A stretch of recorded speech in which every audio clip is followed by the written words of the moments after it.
Using assessment, first is to assess the lung sound before and after use to establish a baseline and determine the effectiveness of the medication. Often patients have wheezes or coarse lung sounds before medication administration. If ordered, assess patient's oxygenation saturation level before medication administration.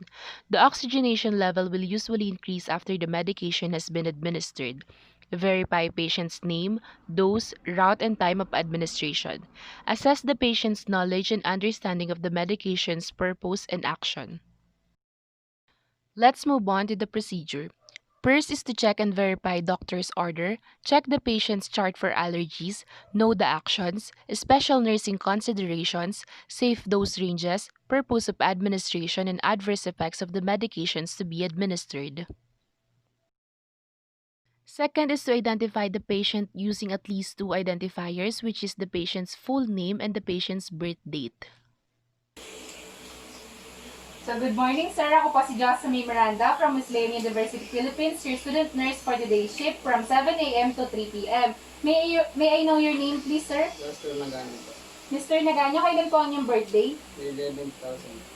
Okay po. Next is to gather and prepare the following materials such as nebulizer tubing and chamber, air compressor and oxygen hookup, a stethoscope, ordered medication, PPE if indicated. After performing hand hygiene and put on PPE if indicated, place the patient in an appropriate position.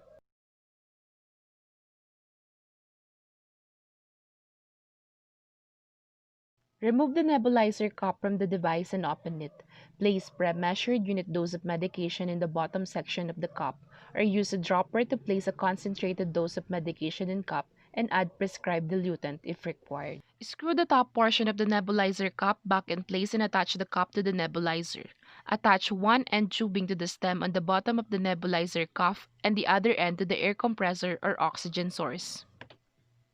Turn on the air compressor or oxygen. Check that the fine medication mist is produced by opening the valve. Have patient place mouthpiece into mouth and grasp securely with teeth and lips. Instruct patient to inhale slowly and deeply through the mouth. A nose clip may be necessary if the patient is also breathing through the nose. Hold each breath for a slight pause before exhaling. Continue this inhalation technique until all medication in the nebulizer cup has been aerosolized. Usually it takes about 15 minutes. Once the fine mist decreases in amount, gently flick the sides of the nebulizer cup.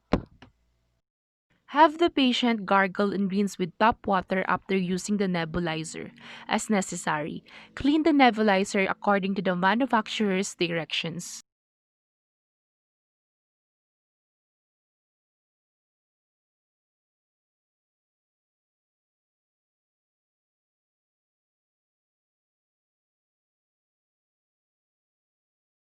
Remove gloves and additional PPE if used.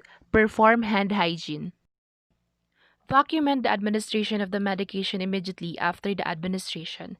And lastly, evaluate the patient's response to medication within appropriate time frame. Reassess lung sounds, oxygenation saturation if ordered, and respirations.